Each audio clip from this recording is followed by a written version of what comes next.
Good morning, everybody. Happy Tuesday. We have an amazing show for everybody today. What do we have, Krystal? Indeed, we do. A lot of big stories to get to this morning. First of all, it is primary day in both Pennsylvania and North Carolina, with some of the most critical matchups actually happening today, especially on the Republican side. So we will give you all of the details there. That's what we're going to start with.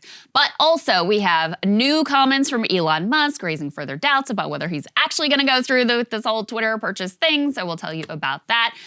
We have a new SCOTUS decision, which appears to be further enabling potential corruption of our elected officials. So I will break that down for you. Saagar is very excited because there is going to be a UFO hearing in the House. The first hearing on UFOs since 1970. Wait, I Congress. said the House. Is it the House or the Senate? It is in the House. It's in the subcommittee in the House Intelligence Committee, and it's going to be a big one from my inside sources. And another Saagar special story. We had a whole meltdown in the White House press briefing room. It is very interesting because it was this reporter who represents an African outlet who's never gotten called on, trying to break in and ask one question, and the sort of blue chip reporters in the front row all freaked down. You got threatened with expulsion. Crazy stuff, really, when you think about it and you think about people trying to ask questions on behalf of the citizens. We're also going to be joined by Dr. Trita Parsi. He's going to break down the very latest, and there are some new developments this morning with regards to Ukraine and Russia and NATO. But we wanted to start with the fact that it is primary day in Pennsylvania in particular. The marquee race here is on the Republican Senate side. So this is for an open seat. So Republicans and Democrats both have primaries, but it looks very much like Lieutenant Governor John Fetterman is set to win on the Democratic side. On the Republican side, though, there is a lot of drama. So you've got a three-way race essentially now between Dr. Oz, you guys all know who he is, David McCormick, who's this hedge fund dude. He was the CEO of Bridgewater Associates. His wife, Dina Powell, was in the Trump administration. And the late surging Kathy Barnett, who's kind of conservative media personality. And she has really sort of taken this race by storm. She's also backed up now by the Club for Growth. So she had been kind of shoestringing her campaign. Now she's got millions of dollars behind her. She has a relatively high approval rating, and she has been as close to tied in the polls. The very last poll that came out, I'll show you in a minute, has Oz up a little bit, but her moving into second. Let's give you a little bit of a taste of what the final closing pitch that is being made from each of these candidates. Other conservatives know that I'm strong on the Second Amendment. Ted Nugent, Rick Perry, President Trump. But our Second Amendment is not just about hunting. It's about our constitutional right to protect ourselves from intruders or an overly intrusive government. So as your next U.S. Senator, I will fight for our constitutional rights. You know why he said that? Because it's true. I've risked my life for America, and I'd do it again in a heartbeat. I came home and helped create hundreds of Pennsylvania jobs. I'm a pro-life, pro-gun, America First conservative, and damn proud of it. Not only do I have a grasp on our own base, but I can go into every nook and cranny and take the votes that we need in order to really beat Fetterman in the general election. So let's go do this. Kathy Barnett is a candidate for the people. On May 17th. And I have to tell you, Saagar, as I dug into this yesterday, I kind of understood why Kathy Barnett was surging. I mean, she definitely has the true MAGA vibes. She knows how to present. She's been a media figure. She knows how to present herself. She was a Fox News, not contributor, but regular guest, radio host, all of those things. So you kind of have this interesting dynamic where the candidate that Trump endorsed, Oz, Dr. Oz, is seen sort of skeptically by some of the true MAGA diehard faithful. You've got David McCormick, who's actually backed by some Trump figures. And of course, his wife had been in the Trump administration. And then you have Kathy Barnett, who definitely, and we'll get into some of the, really out there things that she said, including backing up the, rigged election conspiracies, definitely feels like the sort of true MAGA candidate, even though she doesn't have Trump's blessing. It's a fascinating test of Trump's endorsement, the power of it, and how much all of this matters. So at the first, let's just take a look at the poll. This is the last poll to come out of the race. Put it up there on the screen. This is from Emerson. It has Oz at 28%, Barnett at 24%, McCormick at 21%. And then McCormick's kind of fallen off. Exactly. And what's fascinating to me is that what happened is that Oz and McCormick have been beating each other up for months. Both have millions and millions of dollars behind them. Oz has been going after McCormick as CEO of Bridgewater Capital, calling him a pro-China stooge, which is basically true, given his career and working for Ray Dalio. And then you have the CEO of Bridgewater and a guy who also recently moved to Pennsylvania calling Dr. Oz a carpetbagger, which is also kind of true, and saying that he's like a closet liberal because he did some segments on systemic racism and on gender identity and transition as recently as a couple of years ago on his show, basically saying he's like some liberal squish, but you also have a globalist hedge fund guy who's saying that. So you have high negatives and massive millions of negative ads against each other. Barnett kind of slipped in through the middle. A lot of MAGA people were really turned off by the war between Oz and McCormick, and they're saying, well, she seems like a, like more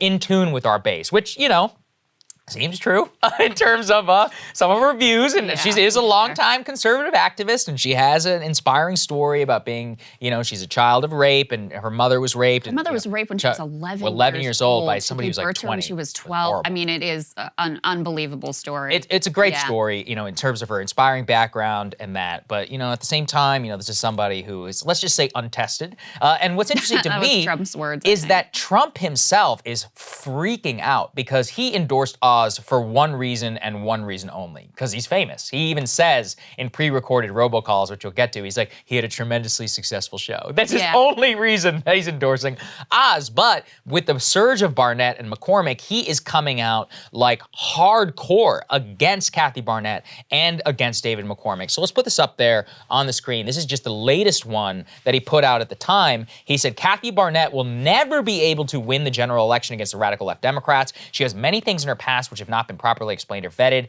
but if she is able to do so, she will have a wonderful future in the Republican Party, and I will be behind her all the way. What?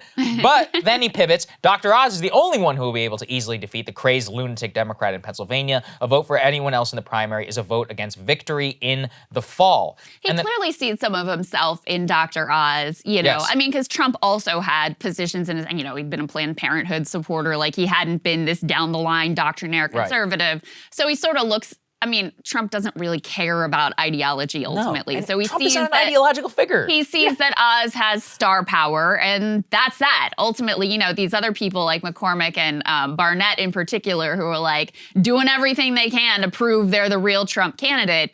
He doesn't really care about any of that. What he actually cares about is just like he sees some star power in Dr. Oz. The other attack on Oz, and I was looking through Kathy Barnett's Twitter presence as well, and what she routinely goes after him for his Turkish citizenship. So she said just yesterday when Mehmet, which again, they try to use his name, which sounds foreign and not, normal Pennsylvania or whatever, should have been voting in the 2018 midterms. He decided to skip it and vote in the Turkish elections. Now he wraps himself in Trump's endorsement, couldn't even be bothered to help him hold the House and Senate in 2018, posting videos of him speaking in different language. There's a lot of that going on too. And if you look at his numbers, his approval rating with the Republican base, even though he's narrowly leading in these polls, his approval rating is actually a little bit underwater. Sky high disapproval with the rating, Republican base. Right. So there is a lot of sort of ingrained skepticism of him because I think, he hasn't always been the diehard MAGA conservative. And this race matters a lot, not just because of what it says about Trump's hold on the party and these sorts of things, but listen, we've been sort of taking it for granted that Republicans would likely pick up the Senate, but the path is not that easy. And this is one opportunity where this is, right now, a Republican-held seat. It's open because of the retirement of Pat Toomey. And so this is when Democrats have a chance, if they nominate someone who's patently unelectable, potentially like Kathy Barnett, or who has high approval ratings and sort of depresses the Republican base like Dr. Oz, this is one where maybe Democrats can actually pick off a Republican seat to offset a potential loss in the places that they're vulnerable are Nevada, Arizona, and Georgia. Yeah. So this is the bigger story that we've been talking about is, listen, this is a Republicans' election to lose. If they just ran sort of standard issue candidates and did nothing, they would have no problem winning. And instead, in some of these races, they're having a little bit of a 2010 type problem. of potentially lining up behind candidates who, you know, are so out there that they're going to turn off people who otherwise would have been open to the Republican message. I think Oz or McCormick would very easily win in the Senate. Kathy, I have truly no idea. But what I think is hilarious to me is I have watched the MAGA warriors on Twitter turn against Dr. Oz, being like, he's a secret liberal. He was pro-gay marriage. He was pro-abortion. Have you heard of a guy named Donald Trump who did all of those things before he became the Republican president? Obviously what has happened here, and it's disgusting, is that David McCormick used his connections of his wife, Dina Powell, who, by the way, runs ESG for Goldman Sachs after she left the Trump administration. Well, he used his hundreds of millions of dollars that he got from investing in China as a disciple of Ray Dalio, who is about as big of a China bootlicker as there is. He used that money to buy off MAGA Inc. At one point, Stephen Miller was working for him. Hope Hicks is still working for him. A ton of former Trump White House officials are all working for him. Why? Because it's a grift, people. That's what they're trying to give him the imprimatur of MAGA because he's willing to buy them off. Here's the key point. MAGA is whatever Trump says it is. That's it. I don't know how many times that we have to learn this lesson over and over again. You know why he likes Dr. Oz? Because he's famous. And let's put this up there on the screen. He recorded a last-minute robocall, which is going out. And I love this. He says that went out to GOP voters. He criticizes David McCormick as soft on China, Kathy Barnett for wanting to erect an Obama statue. Somebody can riddle me that one. And is urging voters to support Oz tomorrow. Here's his justification. He's had a tremendously successful show. Right. Which, look, per conversations, Krystal in Mar-a-Lago, he was lecturing a lot of people. He's like, you don't know how many little old ladies are out there who love Dr. Oz. Yeah, so he's right. He said, too, like, I think the women in particular like Dr. Oz or something like that. And I'm like, might be correct. I don't know. He's right. Yeah, he says about McCormick, good person, but he's an insider who absolutely sold us out to China, can't have that. And about Barnett, that's where he says the wanted to build a statue to Barack Hussein Obama, that's no good. These are not candidates who put America first. And actually, I saw Oz is running some ads trying to paint Kathy Barnett as like a Black Lives Matter supporter and like Barack Obama supporter, which is ridiculous. I mean, it was really deceptively edited and unfair to her because she is definitely very consistently right-wing, whatever else you could say about her. But so they're trying to do this weird thing of like taking some of her comments out of context to paint her like she's actually on the left, when of course the real problem with her is that her views are extremely fringe and may find some appeal in the Republican base, but in terms of a broader audience, is going to be a bit of a hard sell. So it's going to be an interesting one. You know, I think there's a sense that Barnett has had a lot of momentum because she wasn't attacked till the very end, because she continued to have high favorability ratings. Apparently, she acquitted herself very well in the debates that they had, and that was part of what contributed to her surge. Now she has money backing her in the Club for Growth. So this is another one of those like Trump versus Club for Growth situations as well. So it's going to be an interesting one to see how this shakes out. And our election analyst, Miles, that we had on yesterday, also pointed out that McCormick, because of where he's from, and they put the name of the county that you're from on the ballot. Somebody needs to explain that to me. I didn't know they did that. But anyway, he seemed to think that, you know, might help McCormick a little bit as well. But in terms of the polls, it seems like McCormick has fallen off a bit. Right. And now the race is really between Oz and Barnett, although you never know what's ultimately going to happen on Election Day. But there is more Republican action in the state of Pennsylvania, because Kathy Barnett has been almost like running on a ticket with a Republican gubernatorial candidate, a guy named Doug Mastriano, who is equally out there in terms of his views. But he has really surged to the front of this race and has a sizable lead over the next closest candidate, Congressman Lou Barletta, is that his name? Yes. Who actually had been like a longtime Trump supporter. One of the first people to endorse Trump. Right. Yeah. So there was also a lot of upset over the fact that, you know, this is a guy who, when a lot of the Republican establishment was against Trump and they were doing everything they could and Ted Cruz was doing whatever he was doing, this was a guy who actually backed Trump. But now, because Mastriano has this big lead, appears on the verge of victory, and Trump's candidate in the Senate race appears to be on sort of shaky ground, Trump went ahead and jumped in and endorsed Mastriano so that at the very least he's got its like sort of bets hedged, and he's almost guaranteed to get one win on the night, regardless of what happens over on the Senate side where things are a lot less certain. Right, absolutely. And here's the thing about Mastriano. Let's put this up there on the screen. He secured that Trump endorsement after Trump saw him surging because Trump wants to appear that he endorsed some of the leading candidates. And he's very aware of the Mastriano-Kathy Barnett alliance on the ticket. And if you do see Mastriano win, it's very possible then, right, that he could pull it off or that both of them could pull it off. And that really makes it a totally open question. I mean, Josh Shapiro, who's the AG of the state of Pennsylvania, already been elected to a statewide office. He's somebody who's very milquetoast Democrat, easily somebody who could beat Mastriano in the gubernatorial election. Now, look, at the same time, national politics are all that particularly matter. But as we've always learned, candidate quality really doesn't matter until it does. And by that, I mean, if there's somebody is completely outside of the fringe, then it does seem to matter. We saw that with Todd Aiken. We saw that with, I forget the other guy. Roy Indiana, Cooper. 2012. That exactly. dude. Yeah, Donnelly? Was that his name? Yeah, Donnelly. I think that was his name. Anyway, so yeah, trip down memory lane in terms of how these things work. Roy Cooper is another example. Like, Democrats had no business winning a Senate seat in Alabama, of all places. But that dude was so beyond the pale that people were like... Roy Moore. Yeah. Right. Exactly. Oh, yeah. Sorry. Roy Cooper is the governor of North Carolina. Yeah. Okay. Anyway, some of that is going on here. And it is funny, I mean, that Trump is endorsing Mastriano, but is trying to put down Barnett, even though they're basically the same candidate in terms of what they stand for and what their history is. One thing I'll say, too, about the state-level races is I think abortion may be more significant because now, with Roe being overturned, abortion is left to the state.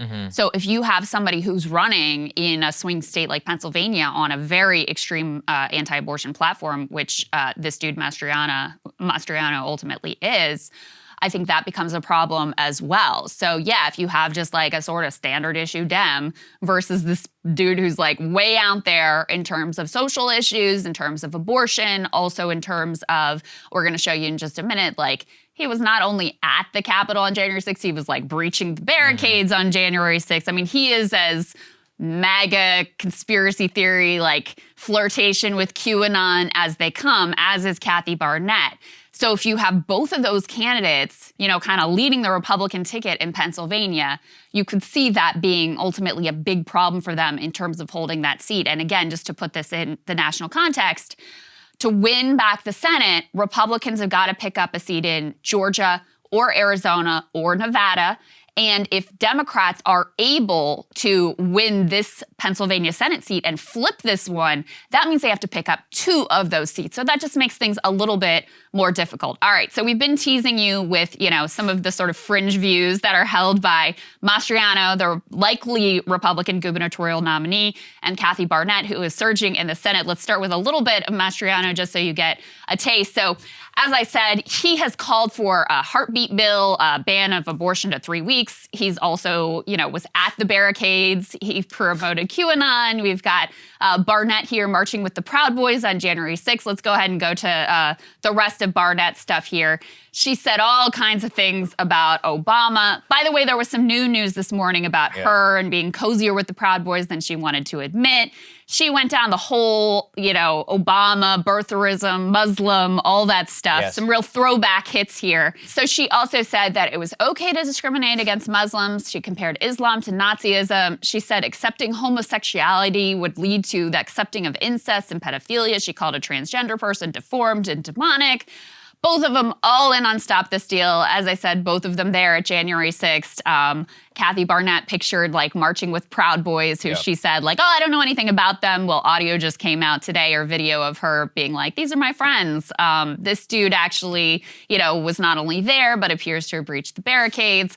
Anyway, they have all the most fringe views that you could possibly have within the Republican Party, and lots of past comments that can be dug out and used to put them out of step with the mainstream of Pennsylvania. And not only that, I mean, she doesn't even defend some of the crazy stuff that she said in the past. Look how flustered she gets. Let's take a listen. This tweet says pedophilia is a cornerstone of Islam.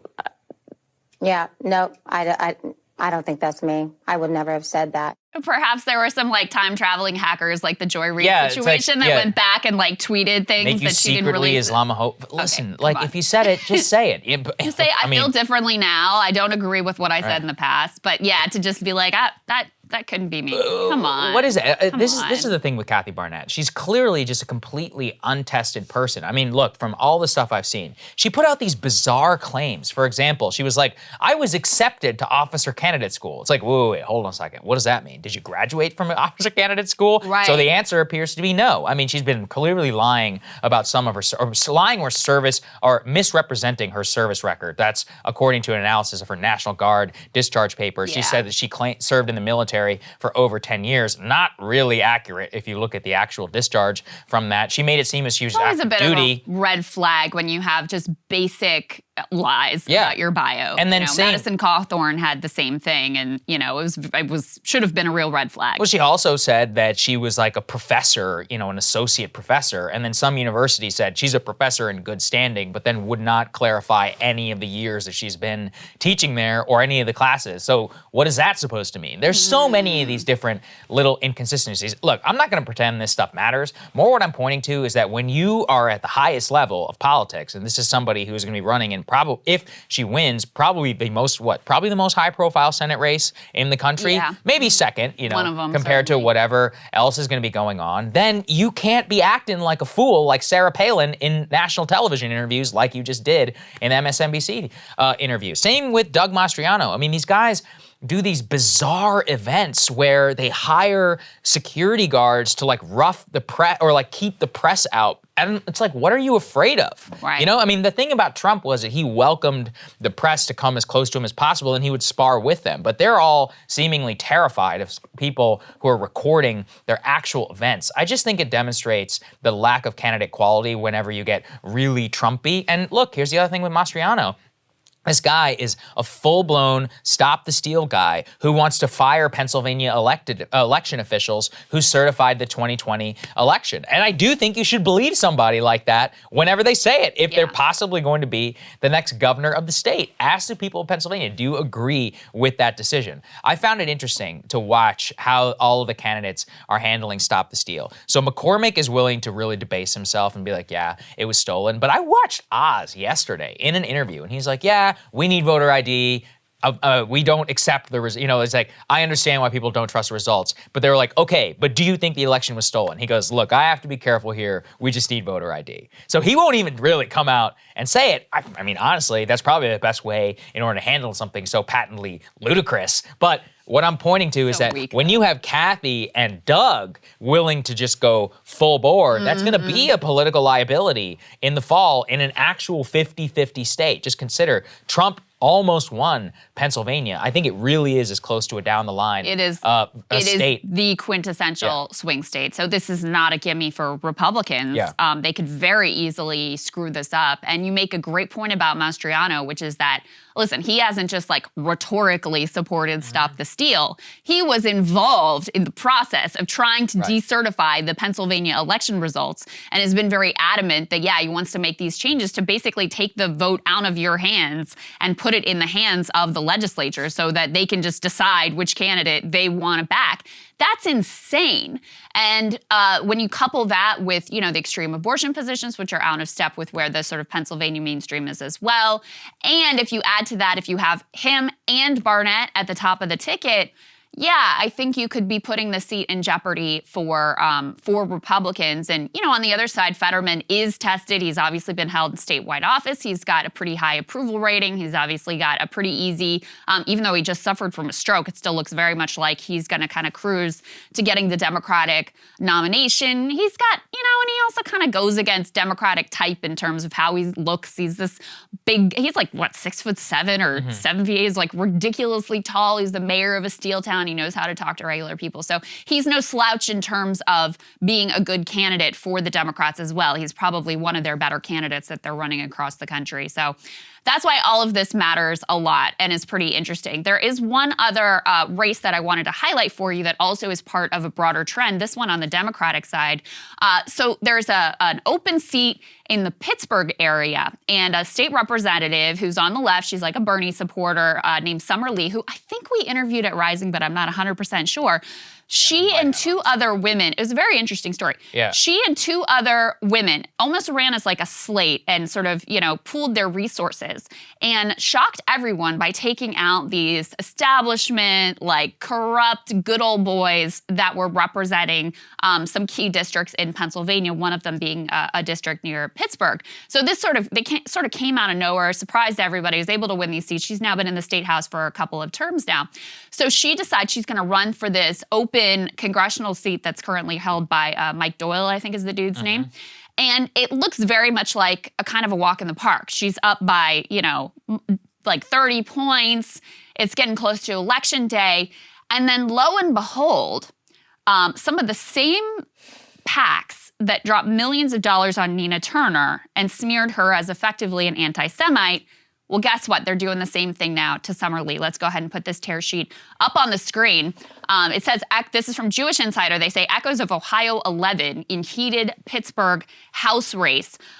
They point out the fact that Summer Lee, if she's elected, she'd be Pennsylvania's first Black congresswoman. Think about for a second what Democrats say in terms of supporting Black women. And then when you actually have potential first Black woman congressman from Pennsylvania, they are, and their allies, dumping millions of dollars to make sure that doesn't happen. This is a solid Democratic seat. Whoever wins the primary is ultimately going to be the member of Congress. So they're propping up this dude named Steve Irwin. He's an attorney. He's a total sort of like corporatist centrist type. And it's not just, it's two sort of pro-Israel PACs. One of them is a new PAC from AIPAC. And the other one is this DMFI, that Democratic Majority for Israel PAC that was very influential in terms of Nina Turner's race. Let's go ahead and put this next tear sheet up on the screen. This is from Jeff Weaver, who was the longest-serving aide of Bernie Sanders, just pointing out that, while people aren't really paying attention, the Democratic Party establishment is doing everything they can to defeat anyone who might be, progressive, who might cause any problems from leadership and be anything but completely lockstep. Let's put this last piece up on the screen. This is reporting from The Intercept from Akilah Lacey here about how two pro-Israel groups have spent close to $3 million to fight State Rep Summer Lee's primary campaign in PA 12. Some of the people at the highest levels of Democratic Party politics have no idea what these groups are and what their political goals are. So, Saagar, it's sort of like the Nina Turner race, not this cycle, but last cycle, ended up being the model. Because Nina, very much like Summer, was up by 30 points on Shontel Brown. It looked like it was going to be a cakewalk. And then all of this money, specifically from these pro-Israel groups, flooded into the district. Some of the messaging was actually about Israel, trying to paint Nina as an anti-Semite. But some of it had nothing to do with Israel ultimately, and it was surfacing her Biden comments and all of this.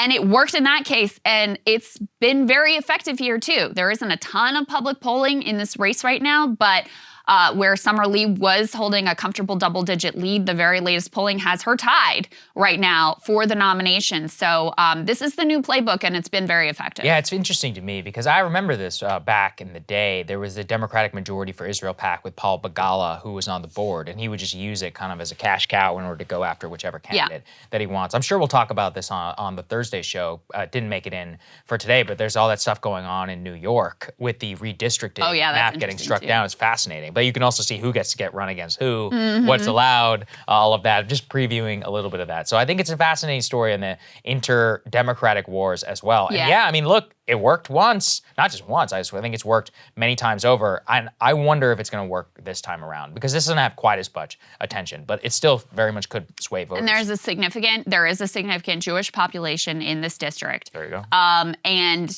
yeah, I mean, again, I just want to underscore, next time Democrats talk about how they center Black women, they care about Black women, all of this stuff, like, just remember, they are spending millions to prop up a white dude who happens to back their ideological agenda over what would be the first Black woman congressman from Pennsylvania.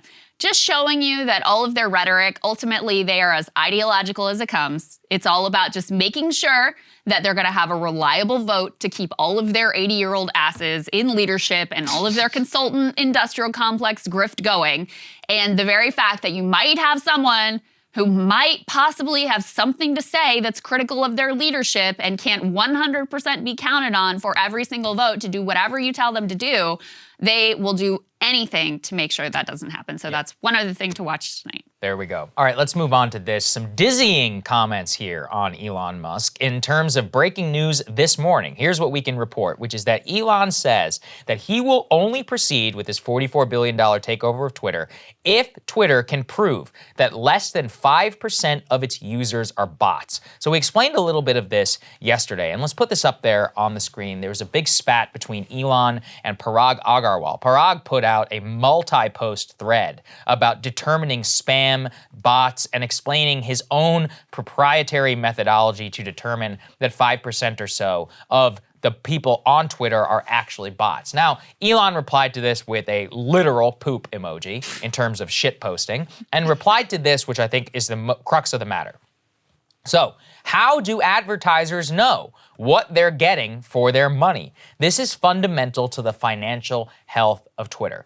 Now, here's why it matters. Elon has very high revenue targets that he has to hit per promised things to his investors, who have now promised him tens of billions of dollars in his potential takeover of the company. And now we're in the closing due diligence phase where they're going through the books, and Elon is like, okay, let's see if there actually is 5% or whatever of the users that are bots. Now, you can also couple with that with the fact that Tesla stock is down some 20% in the last month, I believe. That Tesla stock is the predominance of Elon's wealth and also what he was borrowing against whenever it came to the money that he was going to use in order to finance this entire deal. Also, all of his other investors are also venture capitalists and rich people who also rely on a complex, margin lending system in order to access a lot of this capital. Now, here's the other thing. Elon gave an interview yesterday to the All In podcast. Let's put this up there on the screen. Now, here's what he was talking about. He says, the more questions I ask, the more my concerns grow. Could it be done at a lower price? Maybe. He continues, I was relying on public filings. So the reason that this matters is that he is saying and essentially accusing Twitter publicly of lying to him about the number of bots that are on the platform. And lying to the lying to the SEC, yeah. Lying to investors, lying to the world, which, I believe that. I certainly believe that that's possible. All right, here's the thing about these fake statistics. Parag's thread was, creating this complex methodology, and it just conveniently arrives around 5%. I'm like, listen, the way and how you define a bot, in terms of the posting schedule, et cetera, I'm sure can inflate it whichever way you want. Well, he also was trying to, because Elon had said, we're going to take 100 random accounts and we're going to test it to see if they're bots, and you guys should do the same. Right. And so the other thing Parag was trying to do is say, you can't do it with just publicly available data. You got to have what we have on the back end, because you may see an account that looks like it's like a first name and a string of numbers, and it looks like and they've got weird tweets, and it looks like a bot. But when we look on the back end, there's good reason to believe that it's actually a real person. Right. So look, I have no idea. All right. The point is this about bots or is this about negotiation? Obviously. I'm willing to bet that a lot of this is about negotiation. Let's put this up there on the screen from my friend Alex Kantrowitz. He says the Musk negotiation playbook: make offer, agree to deal, wait for market softness, devalue the asset via public disparagement, pay half. And guess what? It's working. Twitter stock is significantly down in the process. And just looking at the transcript of the All In podcast, it's very interesting because Elon says, I'm still waiting for some sort of logical explanation for the number of fake or spam accounts on Twitter. Twitter is refusing to tell us, so this just seems like a strange thing. Jason Calacanis asked him specifically, they say, Elon, that life is a negotiation, so at a different price, it might be totally viable deal, correct? Elon, it is not out of the question, but The more questions I ask, the more my concerns are growing. At the end of the day, it has to be fixable within a reasonable time frame without revenues collapsing along the way and all of that stuff. I really need to see how these things are being calculated. It can't be some deep mystery that is more complex than the human soul. I think we can apply the scientific method and try to figure out what's really going on. So I think that in the context of the market crash, it makes a hell of a lot of sense in order to use whatever leverage that you can in order to close this deal at a much lower price. Elon not only has less capital available to him compared to how much he was worth just a month ago, but Twitter stock is also down significantly as well. And here's the other thing. What are these people gonna do? Now, I said yesterday about the breakup fee. There's some interesting analysis. Stoller actually sent me a message this morning, which is that it's not his only problem. He actually has to pay that only if the financing falls through or if regulators block the deal. But if he voluntarily walks away, he is actually theoretically on the hook for all $44 billion and can be sued in a Delaware Chancery court. That was the same analysis given. Well, probably not though, if he can credibly argue that they were lied in their public filings that he, was basing his decision-making on, right? Right. And here's the thing. Look, we're not lawyers. We have no idea. And I bet you can contest this case all the way to the bank for billions and billions of dollars on both sides in legal fees. Yeah. So my guess would be that this is some sort of negotiating contract. Ben Thompson also had a newsletter out this morning from Stratechery. He says the contract gives Twitter the right to force Elon to close the deal and to put up $27.5 billion of equity that he personally committed as long as his debt financing is available. So it does seem that Twitter has some leverage on their side.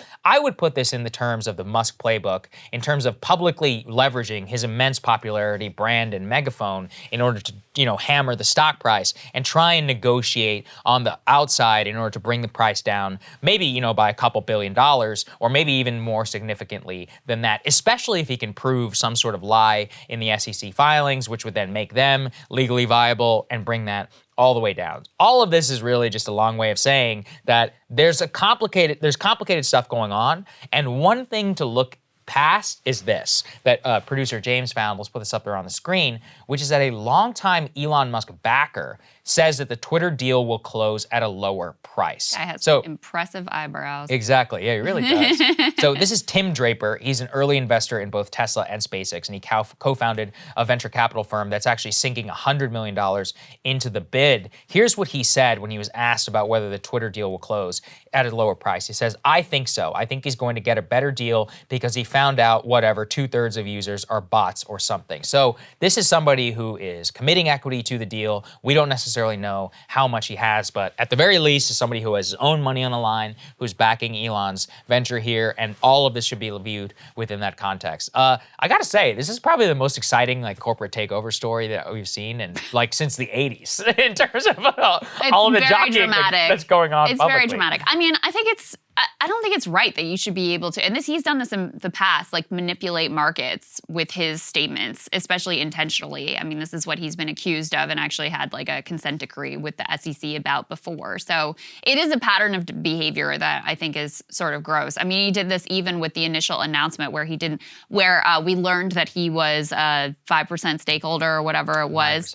9%, yeah, and he didn't file that disclosure with the SEC and was able to profit off of that delay and failure to file in time with his public comments, again, benefiting him. Listen, I have no idea what this dude's intent is. I definitely don't take him at his word. There's no way that the real problem here is the percent of bots on the platform. And you know this because he's not even planning on using advertising revenue as the primary source of revenue moving forward. His plan, which many analysts have said is not feasible and is unrealistic, is to get way more users on the platform and then charge a subscription fee for a certain percent of those users, which, that piece of it to me is not a bad direction to go in whatsoever. I think it would be a lot better if our social media networks, especially the ones critical to free speech, were more dependent on treating you as the customer versus these, advertisers and the sort of incentives that comes with just generating eyeballs for advertisers. So I don't mind that direction, but it just shows you that, his business plan is not particularly dependent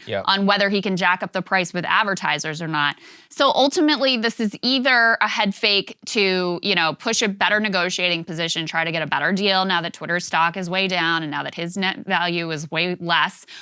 Or it could be also, ultimately, if he can prove that they have way more bots on the network than they were claiming, it could be an excuse to totally walk away from the thing and say, you know what, this is not feasible ultimately. Yeah. I really have no idea. I have no idea either. I do think that Twitter might be lying here, though. I mean, just in terms, okay, when I say lying, misrepresenting. Yeah, I mean, think that their methodology just seems I don't so doubt that fake at all, to me. but I also don't think that's a real Oh, issue. I don't think it's a real answer either. I'm also not going to shed a tear for any of these investors on either side of the other. So anyway, absolutely not. We'll keep you guys updated in terms of what's happening. Indeed. All right, so pretty significant SCOTUS decision came down yesterday that I wanted to break down for you guys that has some possibly significant ramifications in terms of corruption and our political elites. Let's go ahead and throw the New York Times tear sheet up on the screen. They say Supreme Court rules for Ted Cruz in campaign finance case. The Texas senator challenged a federal law that put a $250,000 cap on repayments of candidates' loans to their campaigns using post-election contributions. So here's the sort of lead graph here. They say the Supreme Court ruled in favor of Senator Ted Cruz in a challenge to a federal law that limits how political campaigns can repay candidates for money they lend their own campaigns. The ruling was the latest in a series of decisions dismantling various aspects of campaign finance regulations on First Amendment grounds. Okay, so here's what happened. Ted Cruz sort of intended to challenge this thing. So he lent himself he lent himself $260,000, and the maximum amount you're allowed to pay yourself back is $250,000 with the intent of taking this to the Supreme Court and saying this is unconstitutional. Right now, you can lend yourself money, but there are limitations on how much can be paid back and in what time frame. So in particular, you have only 20 days to get paid back. And the reason for that is it makes a lot of sense because once you're in office and you're not engaged in campaign, the money's not like going back into your out for TV ads or whatever, then you have an opportunity, if they're paying you directly to pay your loan back, for donors to be directly contributing to your financial condition. Oh, wow. Rather than it being, you know, this is going to ads, this is going to mailers, this is going to a field program. No. When they're paying you back, this is money that is going directly into your pocket. And previously, you actually had candidates who would not only pay themselves back, they would charge very high interest for that loan. So from Vox, there was a Democratic representative, Grace Napolitano, made herself a $150,000 loan to her campaign at 18% interest. And then she got paid back. She did eventually reduce the interest rate to 10%, which is still a high rate. So when she got paid back, it wasn't just that she was being made whole from this loan. She was also turning a profit from her donors. So you can see how this creates a problem in terms of potential corruption. Because again, this money they're paying you back is not just, you know, going to the campaign. This is going directly in the politician's bank account. The dissent here from Kagan, by the way, it was a 6-3 decision along predictable partisan lines. Kagan wrote the dissent, and she kind of lays out the problem here in what she was saying. She wrote, repaying a candidate's loan after he's won the election cannot serve the usual purposes of a contribution. The money comes too late to aid in any of his campaign activities. All the money does is enrich the candidate personally at a time when he can return the favor by a vote, a contract, an appointment. It takes no political genius to see the heightened risk of corruption. And even Cruz's lawyer here a little bit gave up the game in the argument in front of the Supreme Court.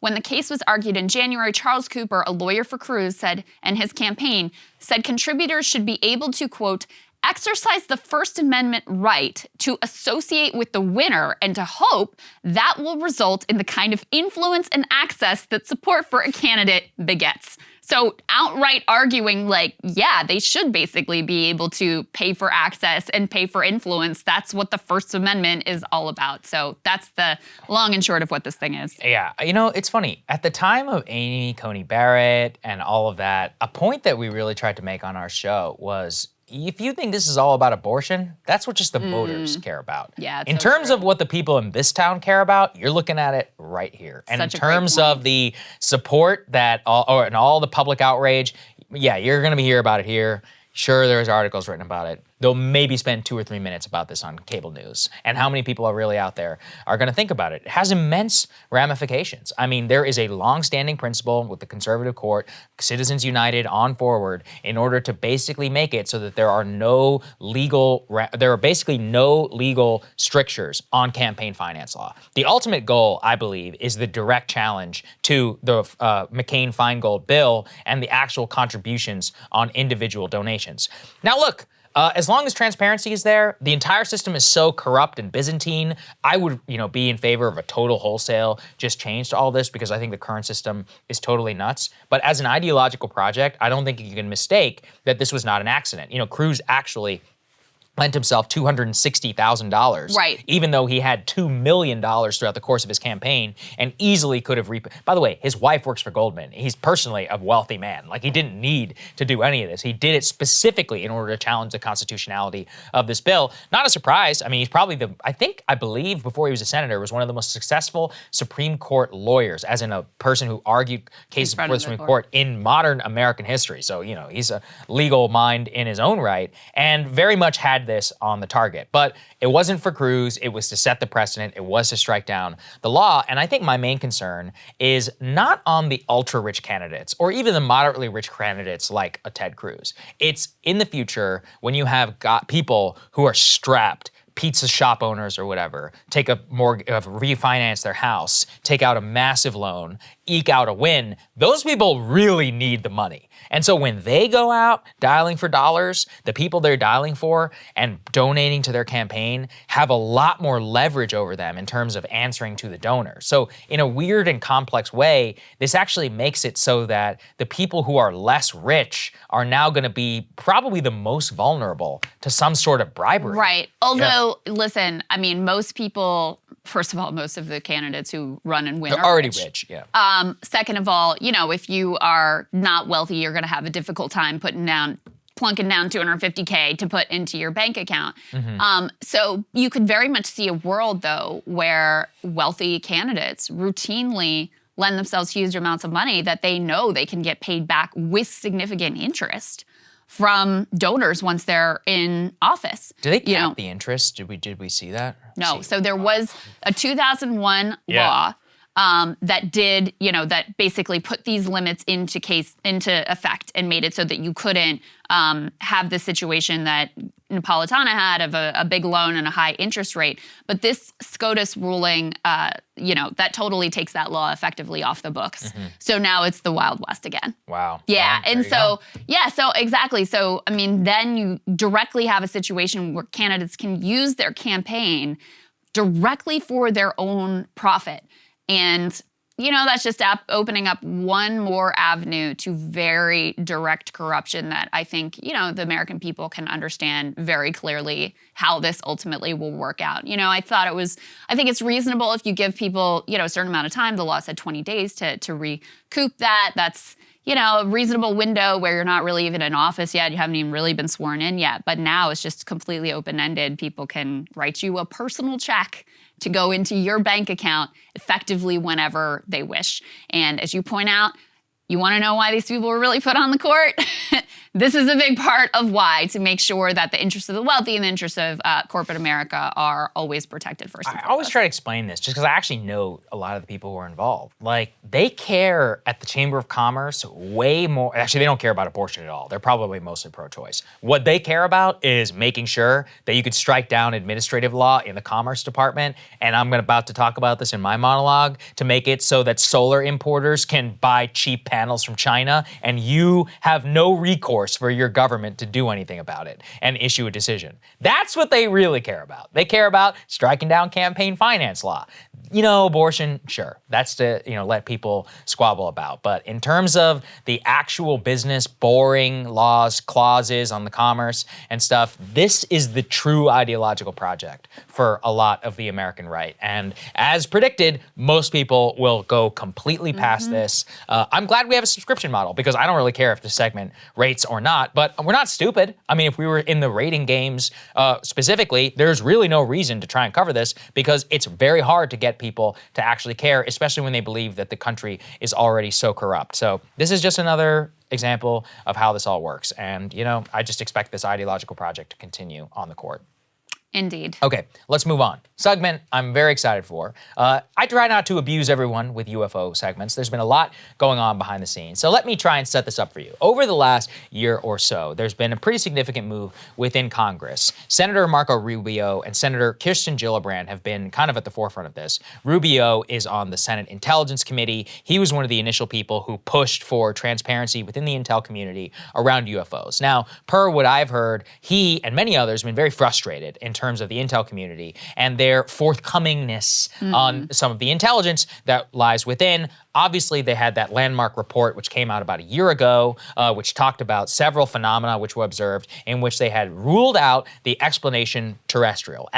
Okay, I should say this. They had ruled out, you know, a weather balloon or wind, based upon wind patterns, that it was something that was completely unexplained by modern phenomena. Since then, the NDAA actually made it so that the US military and the Pentagon was required to set up an actual unit inside of the military in order to study the phenomena. Their job is to compile reports and to interview subjects and others, consolidate all of the information, and then turn it over to Congress. Now, Congress has been very upset over the last 6 months or so, saying that the Pentagon and the military are dragging their feet. There's a culture of intimidation inside of the Pentagon, that there is a long-standing effort to basically continue the cover-ups that have been happening since the 1970s, in which it was a basic decision that we're going to shut down all of the actual interest in that phenomena. That is why the hearing today, which is the first on UFOs since 1970, is an extraordinarily significant event. And the behind the scenes jockeying on this is just maddening. Let's put this up there on the screen. This is from Politico. I can't even believe this headline, Krystal. A skull and bones type vibe. Sky agencies grapple with how much to share at the UFO hearing. Oh, I have an idea. Whatever you're legally required to. What they actually point here is that Pentagon officials are under increasing pressure to carry out Congress's mandate to establish a permanent effort to coordinate research into the reports of highly advanced aircraft of unknown origin intruding into protected airspace. The law requires regular classified and public reports to oversight committees on new incidents involving UAPs or unidentified aerial phenomena, including previous information or investigations. But there is a tug of war amongst competing factions inside the national security bureaucracy that will make it difficult for Congress to compel military branches, spy agencies, national laboratories, and others to come clean given long-standing secrecy and stigma surrounding the issue. And what they point to and quote are several anonymous defense officials who are saying that inside, the culture of secrecy remains and permeates. And I'll just say this. I was generally of the belief that if there was a crazy world-changing conspiracy, that it would come out. I was like, you know, I don't think they could keep it secret for that long.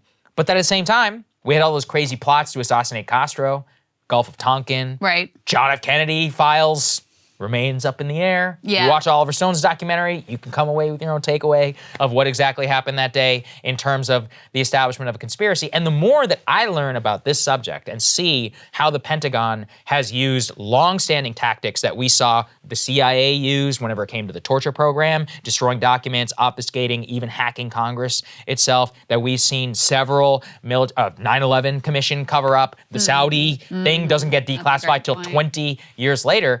I've realized I'm detecting the same pattern in the way that the actual insiders inside the Pentagon are making sure that they cover up as much of this as possible. Now, per people I've spoken to, they expect there to be some sparks that fly in the hearing today. I don't really know what that means in terms of the observation, at least around the type of phenomena. I personally think the most interesting thing will be more revelations about the data You guys will remember in that report, they talked about several instances, specific number of instances in which they ruled out actual other ones. Also, there remains, according to people who know, Christopher Mellon, who was himself an Undersecretary of Defense, that there is a photo and videos that reside within the Pentagon, within the CIA on the classified system, which would blow everybody's mind. One of them that he describes are two pilots that are going side by side and that they had something that flew in between them. And it's actually a video which catches a glimpse of that and of them just absolutely freaking out. Yeah, I know, I need to see that video, okay?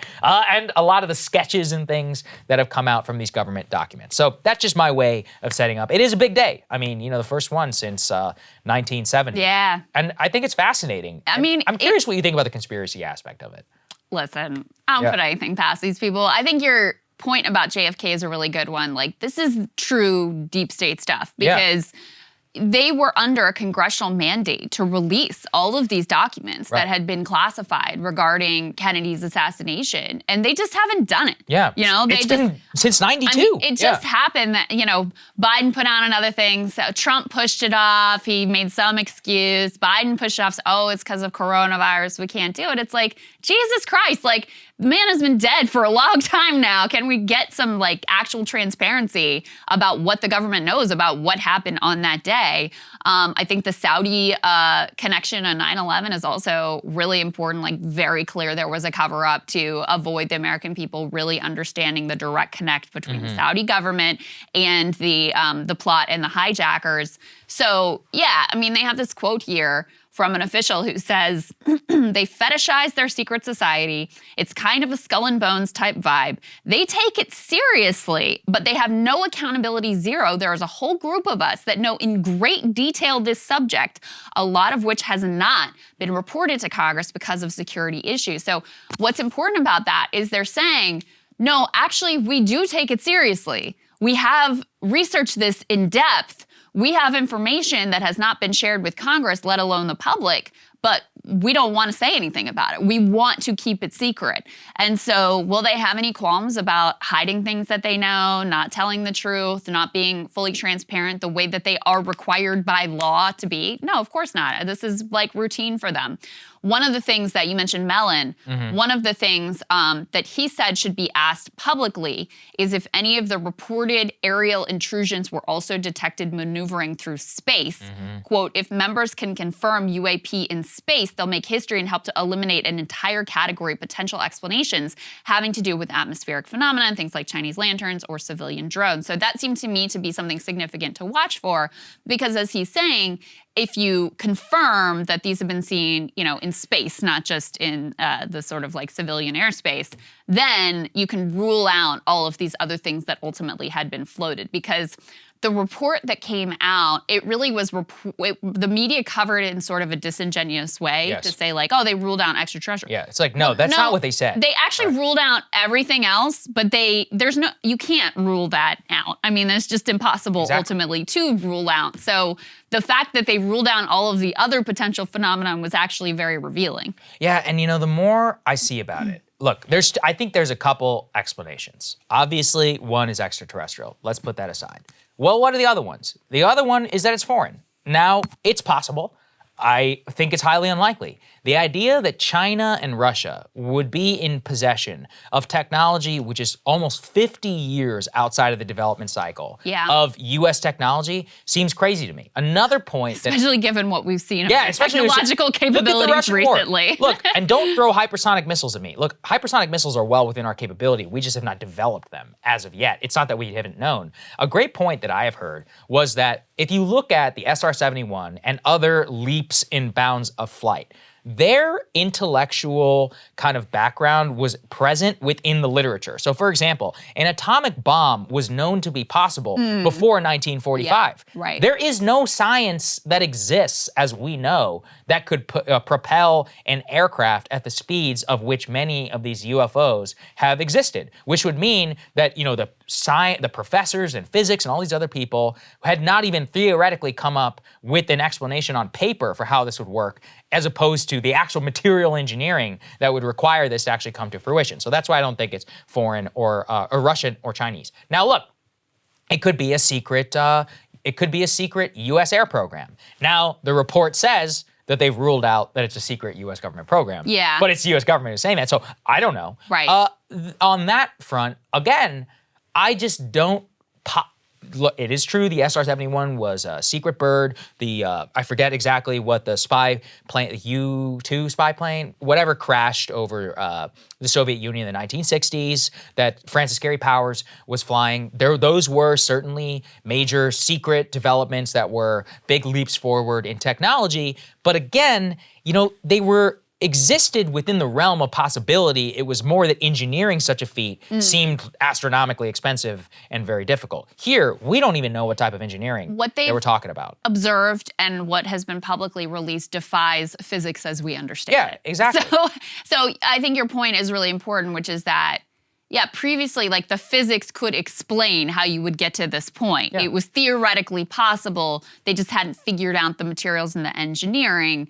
And so that was the piece that they had to put together. But, like, the physics of it made some basic sense.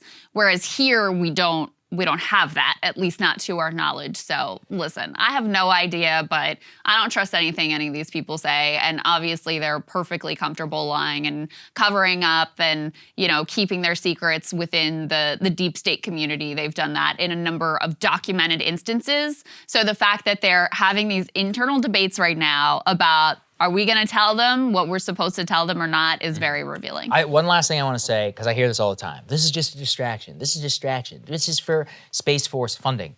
Listen, read these reports and talk to any of these people involved. I'm going to be talking to Jeremy Corbell later. They had to get dragged kicking and screaming to the point where we could even get a smidge of information out of them. They don't want any of this out there. They want all of this in the secret. And by the way, as I've said before, if this was all a ploy for funding, then why would they do it at a time whenever there's never been more money for the military-industrial complex in modern history? Biden's like, give me $40 billion. Yeah, they're like, no, how here's about 100. More? Yeah. So anyway, I think if you know anything about defense budgeting, which I actually have spent way too much time studying, then you would know that they would have done this back in the 2010s during the sequestration period whenever they actually needed money and they were firing a lot of people. Anyway, so that's a long way of saying that the distraction argument is very stupid from a variety of Washington reasons. And also, if you just know anything about how the story has tracked, it's the people inside the programs themselves who have been like, man, this shit is crazy, and have been coming out, talking about it. Commander David Fravor, Ryan Graves, other people like that, who have made it known that what they saw was real, or at least it was to them, that is documented within the U.S. military, and have forced the way for the last probably 20 years in order to get it to the point where somebody like me can even talk about it, and that you get to now hear your representatives and have some analysis of just in dismissed Congress. as crazy. Oh, well, they're still dismissed as crazy, but we'll get there. We remember. Let's move on to this next story, which is also very important. So this one, you guys know, I was in the White House Correspondents Association. I was a White House correspondent, and I try to bring you these inside stories to really show you how internally rigged the entire system is. Now, this story centers on an African reporter. His name is Simon Ateba. So let's put this up there on the screen. Simon Ateba works for Today News Africa. So a lot of people don't know this, but foreign reporters often come in and out of the briefing room, obviously, as we have reporters many places across the globe, in order to try and question the White House press secretary. Now, Simon actually interrupted the White House press briefing last Friday, while an ABC News correspondent, Mary Bruce, and Associated Press Zeke Miller were talking. What Simon did is he shouted from the back row, asking that the back row get called on, and that he specifically get called on. He has yet to be called on by the White House press secretary.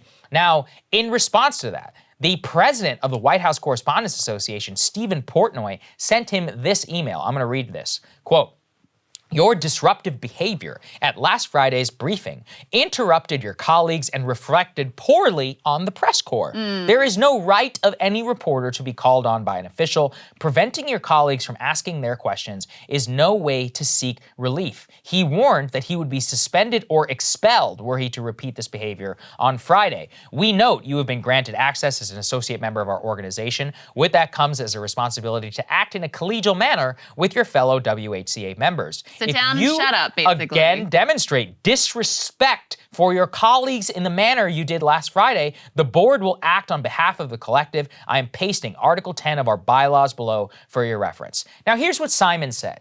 In response, I received the email with a heavy heart. I am a victim here. I am being unfairly by the WHCA. It is sad and it is heartbreaking. America is the greatest country in the world. No country comes close. Here in the U.S., press freedom is respected, or so I thought. So I was made to believe. Okay, so here's the thing about Simon. I've heard he's pretty annoying from my friends who are in the press corps. And he interrupts you when you're speaking. And guess what? It's a free country. I was in the White House press corps.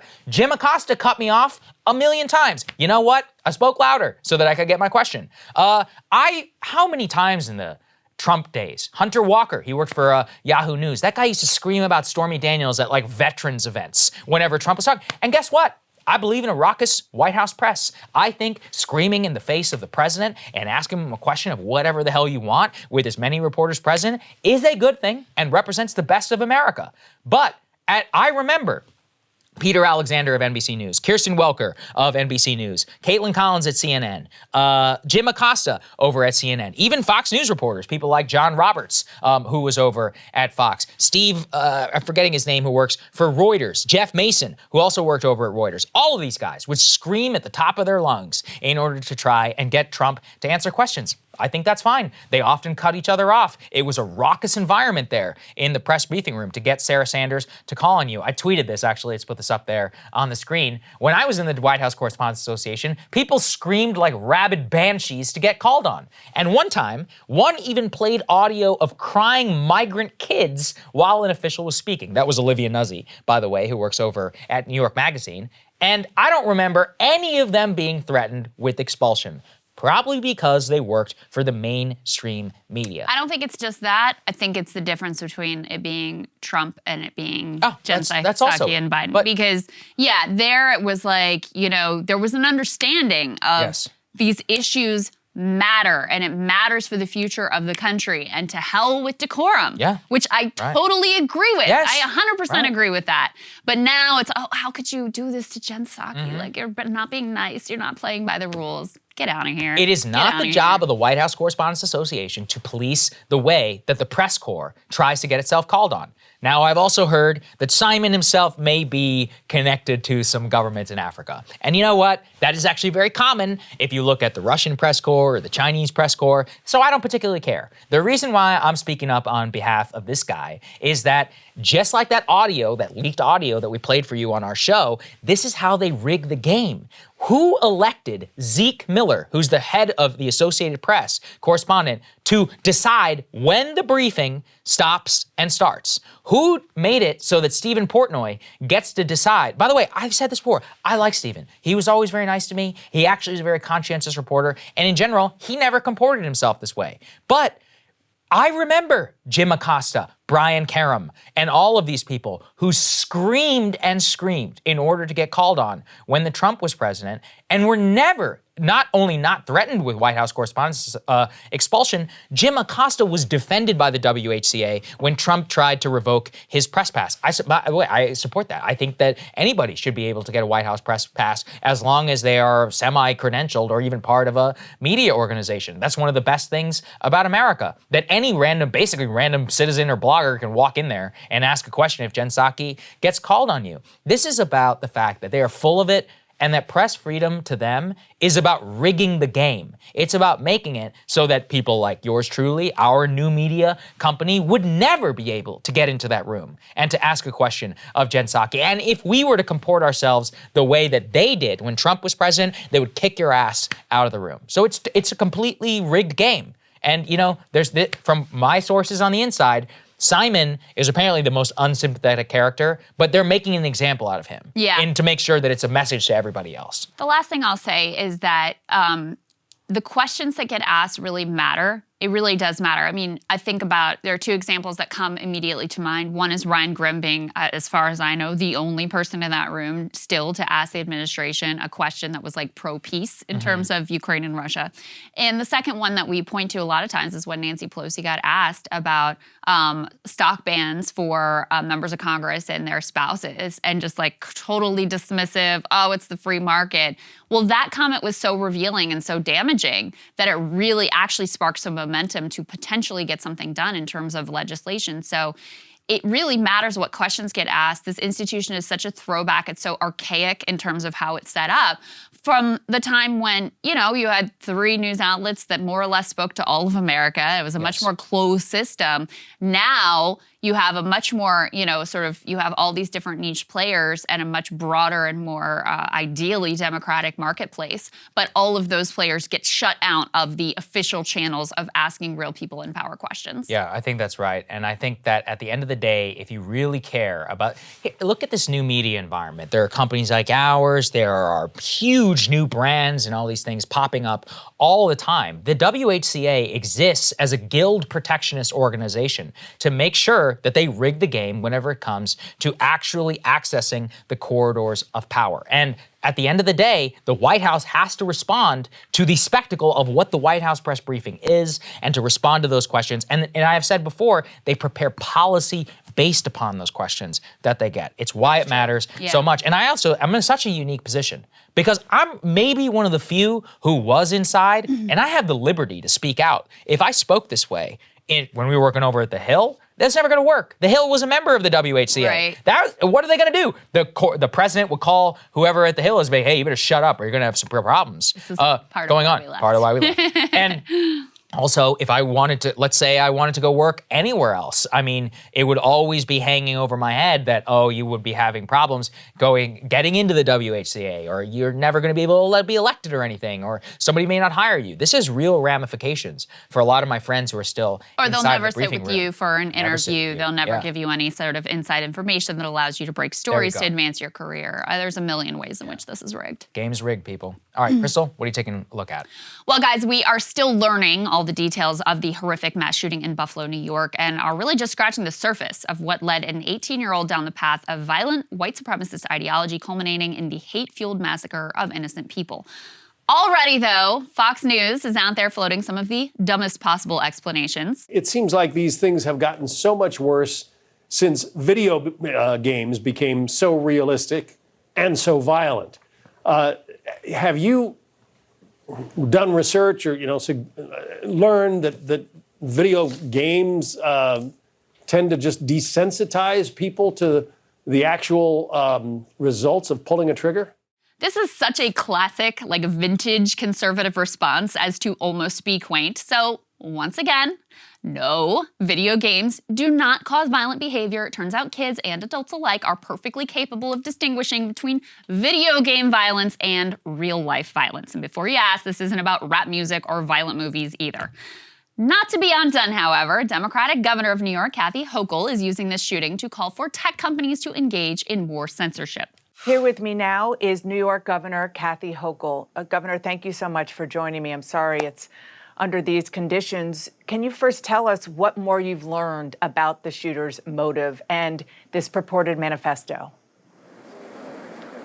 Well, this manifesto tells everything to us, and that is what's so bone-chilling about it, is that there is the ability for people to write and subscribe to such philosophies filled with hate, the white supremacist acts of terrorism that are being fomented on social media, and to know that what this one individual did has been shared with the rest of the world, as well as the live streaming of this military-style execution that occurred in the streets of my hometown. And that is what is so fundamentally disturbing about this, that this is not just a long time ago, members of the KKK would sit in a hall and plot what they're going to do in their community. This spreads like a virus. And that's why I'm calling on the CEOs of all the social media platforms to examine their policies and to be able to look me in the eye and tell me that everything is being done that they can to make sure that this information is not spread. They have to be able to identify when information like this, the second it hits the platform, it needs to be taken down. because this is spreading like wildfire. These theories that results in the radicalization of a young person sitting in their house is deeply scary, and it's something that has to be dealt with. Now, it is true that this killer says that he was radicalized online. It is also true that hateful ideologies somehow managed to spread before there was 4chan. In fact, the Klan was quite adept at getting their message out through magazines and newspapers. And I personally would rather know what these violent extremists are up to and how they've arrived at their twisted views than to allow them to fester in the dark corners of the internet where no dissenting voices are around to challenge them whatsoever. In any case, begging tech oligarchs to claim more power is unlikely to be the answer to any of our society's problems. Now, another common causal explanation has been the replacement rhetoric embraced by Republican media figures, including Tucker Carlson and Republican elected leaders.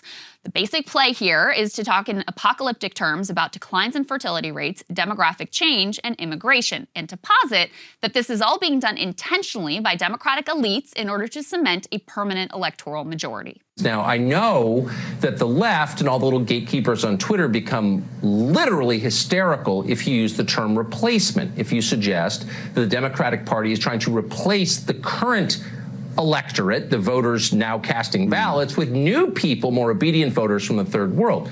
But they become hysterical because that's what's happening, actually. Let's just say it, that's true. Let's say that again for emphasis, because it is the secret to the entire immigration debate.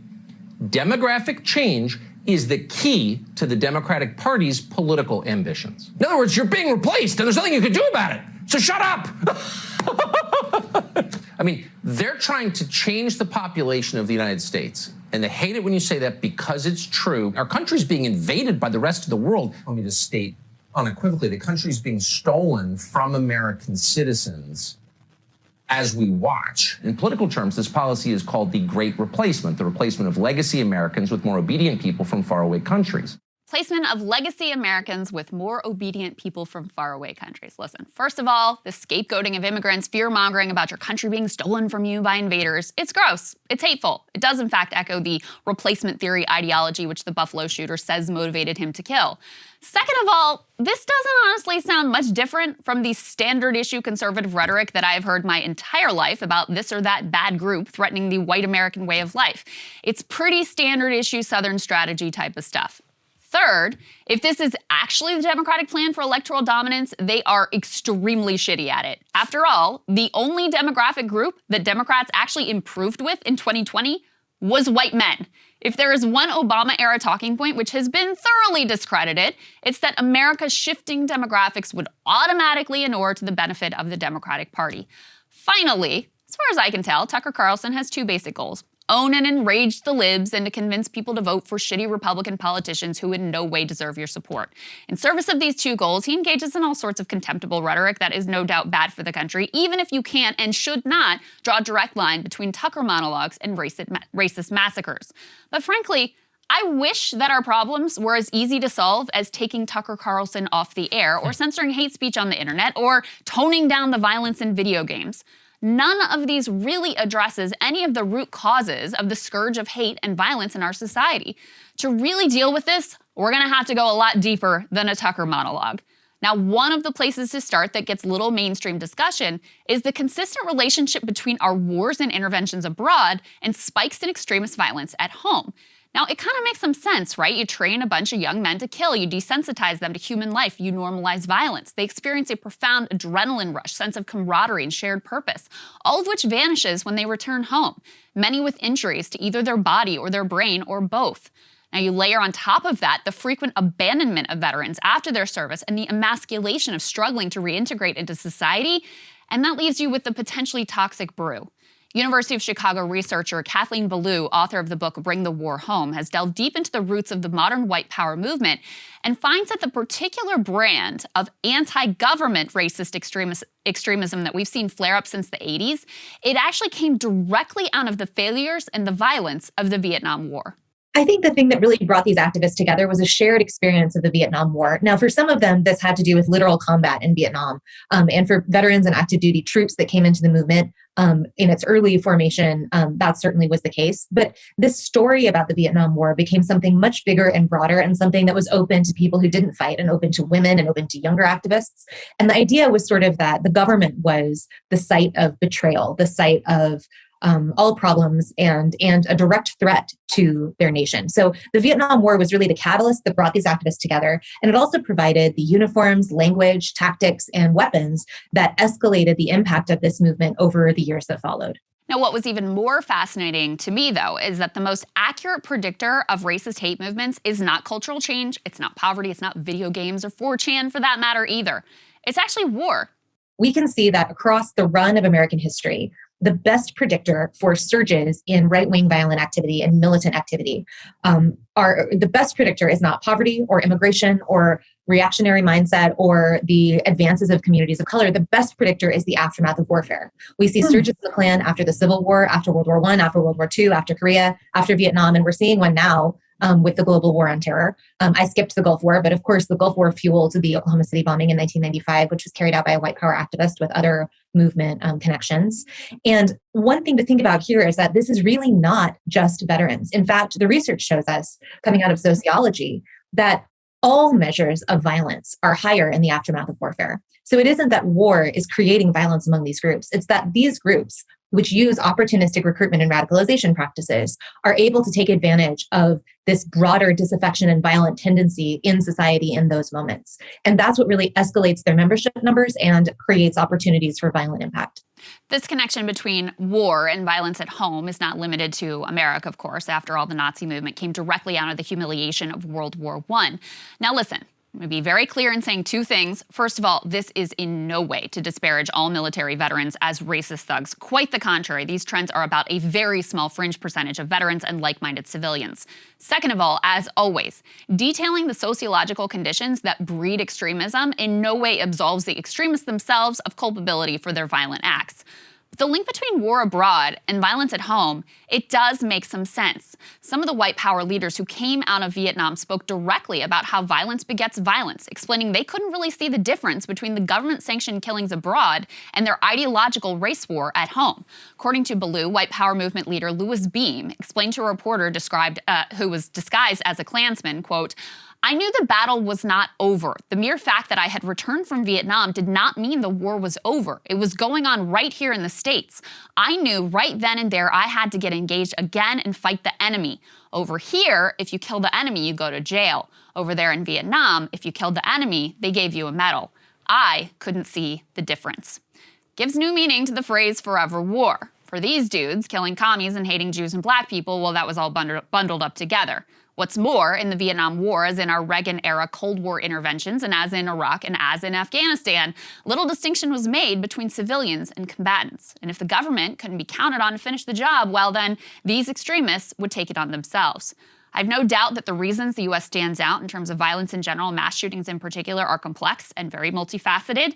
But this connection between violent, hate-filled ideology and war is as relevant as ever, considering that plenty of our political class have launched headlong into a new Cold War with Russia, and that some seem to be pushing for even more than that. The ugly deeds we enlist Americans in abroad do not stay overseas. The dehumanization of innocent civilians is not bounded by oceans or by borders. And that's to say nothing of the billions in weapons that we're sending with zero accountability into the hands of God knows who in Ukraine.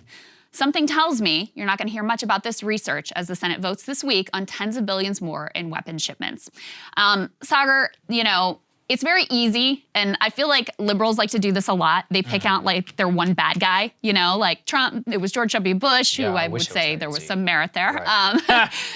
It was Trump. Now it's Tucker, and it's not to like whitewash what these people say or what they do, but it's very easy and very convenient to just say, like, if we get rid of this one person, then we're going to be good. And it's actually them and their rhetoric and what they're doing is the reason why we can't have nice things, because it also ignores, it lets them off the hook for their own complicity in creating the environment and the institutions that we live with. In the gun debate, this is something that bothers me all the time. I just pulled the numbers while you were talking.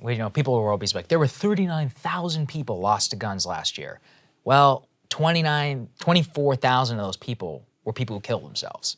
It's like, is that a gun problem? Yeah, I mean, in some instances, but 60% of them are people who blew their brains out. So what's the problem there? We have a suicide mental health crisis, obviously, right? Nobody wants to talk about that one. It's easier for the mayor of Chicago or for Eric Adams or others to be like, we have a gun violence problem in this city. It's like, well, yes, we certainly do. It is derivative of what? I mean, what is the main cause of a lot of this? And it's a deep sickness. Now, there's a lot of reasons for that. And the reasons it manifested in guns is because we just have a shit ton more guns than any other country on earth. And guess what? We always will. So you should probably just try and deal with the underlying problem unless you literally are going to change the US Constitution. I think that that is one of those areas where that's just not a very convenient conversation. You're like, oh, okay. I mean, I've seen this on drugs. I've fallen for this myself. It's very easy to just be like, all right, we'll make it as hard as possible. Then it's like, well, okay, you said a record number of deaths, so now what? Well, what do we have to do? We have to rethink everything in terms of what that means. Now, there has to be a very nuanced, multifaceted conversation. Like, okay, why are people dying in this specific way? What causes them to use in the first place? And yesterday I talked about that kind of bell curve phenomenon. Well, if the median American is sick, unhappy, and in the middle of social strife and chaos, then the edge cases of that, like we saw in the 70s and the 60s, are gonna be some crazy shit. Yeah. Some of that is mass shooting. Some of it is student bombing. Yeah. But that's what it looks like. Well, and the war connection, I had never heard laid out before. I didn't hear that. And so if you look throughout history, prior to the Vietnam War, it was spikes in Klan activity that consistently occurred after our wars ended. And it does make sense because, again, like the idea that you can just contain the violence to this one conflict, and the right has generally outpaced the left in terms of sort of official militant organizations, but there were militant left-wing, a spike in militant left-wing activation after Vietnam that came out of that as well. So it's not confined to just one side or the other, but that connection did make a lot of sense to me and was one that I really hadn't seen teased out very often, and it's obviously extremely relevant as we continue to get ourselves involved in these interventions and now in a proxy war with Russia.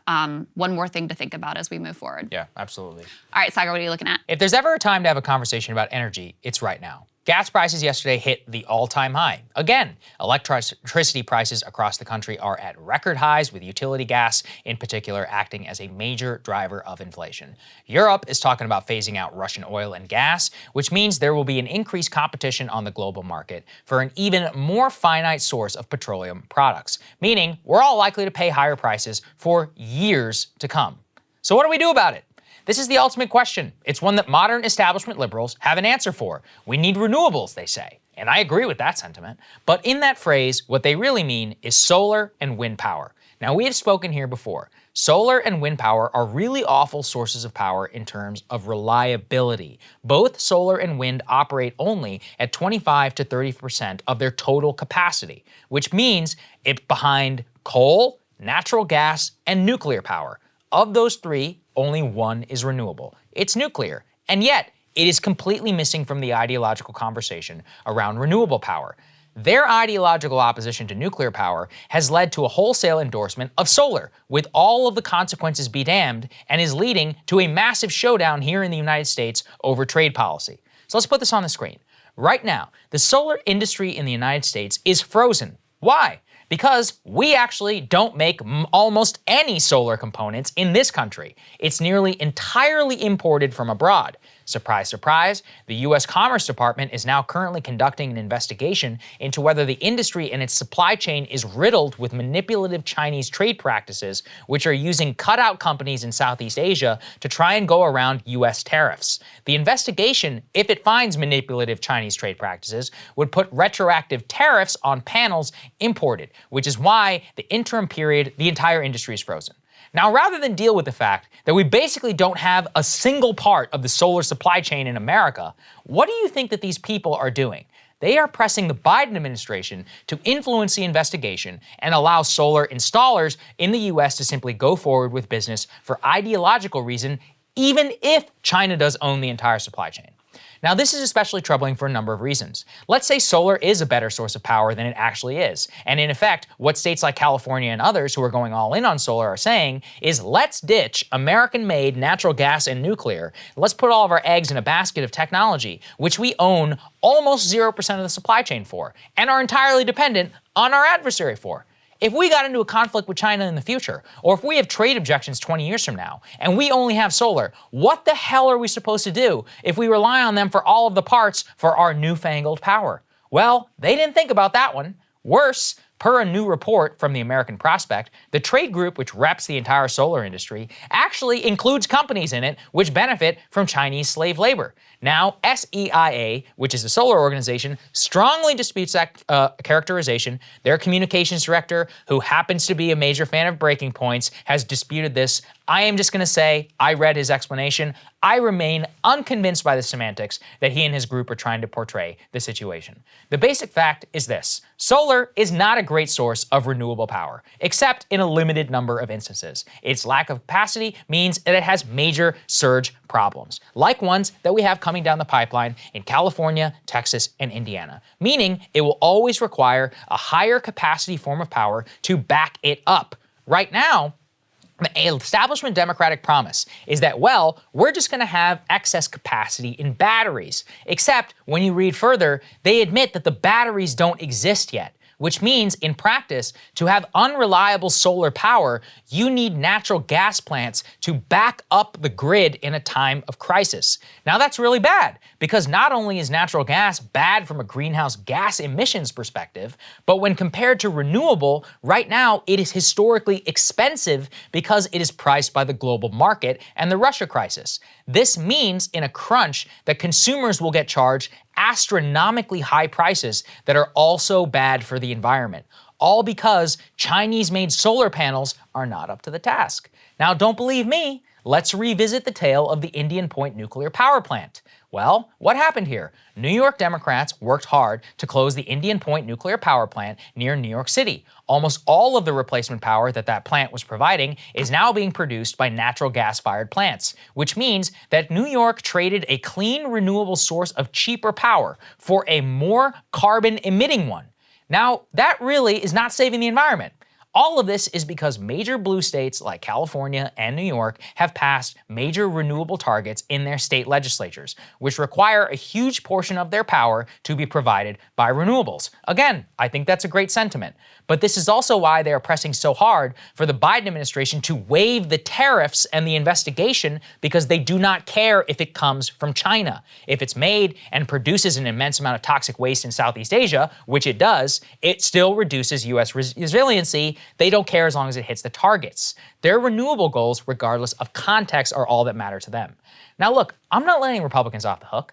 Part of the reason the Texas grid failed and is predicted to fail again is specifically because of an ideological commitment to natural gas and just lack of state investment. Texas equipment was not weatherized and thus was unable to flex during crisis. Guess what type of power is easily weatherized, has high capacity, and is easy to use and flex? Yeah, you guessed it. It's nuclear power. Yet, 54% of nuclear power, of Texas power, is generated by natural gas. Only 9% is generated by nuclear power.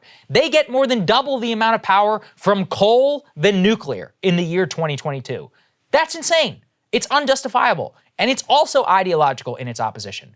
Does nuclear have problems? Yeah. From what I can gather, it's mostly branding. People are deathly afraid of accidents based upon the way that the Soviet Union ran Chernobyl, and because of old-fashioned scares, but not the actual facts from the problems at 3 Mile Island or at Fukushima. Nuclear is clean, it's renewable, it's American-made power that is being willfully ignored by both sides to gouge your electric bills. Now they are making us more prone to blackouts. They want to further sell this country out to China, and all of this is just a cost of culture war. A solution to our problem is staring us in the face. And because we are unable to see past pointing the finger at one another, we are getting weaker and less resilient by the day. At least when the rolling blackouts come this summer, do not say that you weren't warned. And when they do, no matter what part of the country you're in, remember, you are suffering and try to push better policy with your votes. I cannot stand this ideology conversation. In California in particular, they have phased out all these natural gas-fired plants, and they're like, we need these Chinese-made, so we don't care where it comes from. They're like, we need this solar power. They have no ability to back up their grid, and so now they have to try and delay the closing of the nuclear power plant, but we all know what's gonna happen. The limited number of natural gas is going to have to flex the grid in the middle of a hot-ass summer, and everybody's going to have to pay sky-high rates. Yeah. And same in Texas. That's the thing. There's a lot going on here. I mean, this is one where there really is actually no partisan divide. There are Democrats and Republicans on both sides of this issue in terms of trying to waive the tariffs. Yes. Everybody wants it because it's big business. Right, and ultimately, I mean, what does that do? Like, you're solving this sort of immediate problem of we've got these goals and these milestones that we have to ultimately hit, but you're precluding the ability of an organic U.S. manufacturing capacity to arise because, I mean, what China's being accused of is basically dumping subsidized, cheap transshipping, cheap products on the market, and so that makes it so that American manufacturers aren't able to compete. You also have then the fact that the Biden administration, for all their flaws, they did have a large climate change investment package that they wanted to push forward, which was stopped basically by Joe Manchin, but also by every single Republican. So the idea, like, they obviously don't care about the issue in terms of climate whatsoever. And then, you've totally persuaded me on nuclear. The one thing I would say is that I do think it's more justified than you give it credit for, the concern of the American people about safety, after I've learned more about 3 Mile Island and how the company was in bed with the nuclear regulators, and there was a complete cover-up of just how dangerous the situation there was. There were all kinds of shortcuts taken with regards to safety that could have very easily led to like a nuclear meltdown that would have impacted the entire East Coast. So I don't want to just hand wave away those concerns because it was an extremely dangerous situation. People were lied to. They didn't want to evacuate them, even though it was like very, very necessary to evacuate to them. They were lied to. There was a cover-up of government corruption, revolving door, all of that stuff. So I just want to put that on there. I hear you, but that doesn't mean that we need a bunch of solar power or wind power in order to back up this grid. And the answer to that is actually simple. Well, I think your point that, I mean, these things work in complement, right? You can have the solar and the wind, but you have to have something that is going to be a stable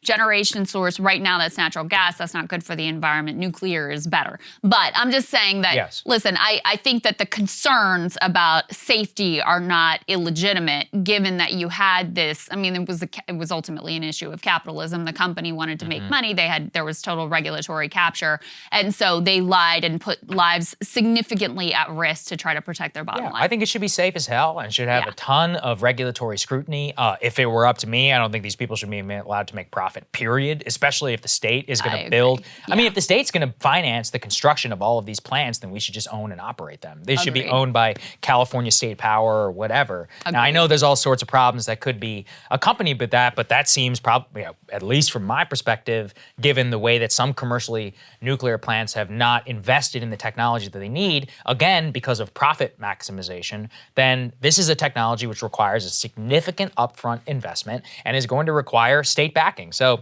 look, that's going to be attendant also with us needing to guarantee the safety environment on these things. So I totally get it, but I do think that we could move forward. And all I know is that making people have pay more for power, and that's also now going to cause blackouts, is crazy.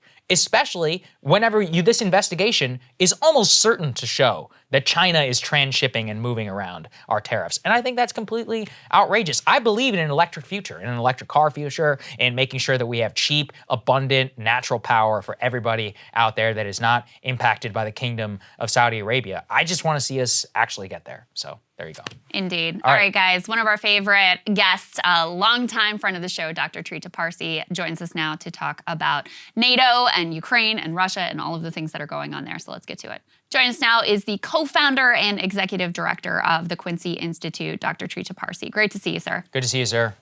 For having me. So we wanted to get your view of the potential expansion of NATO to include Finland and Sweden.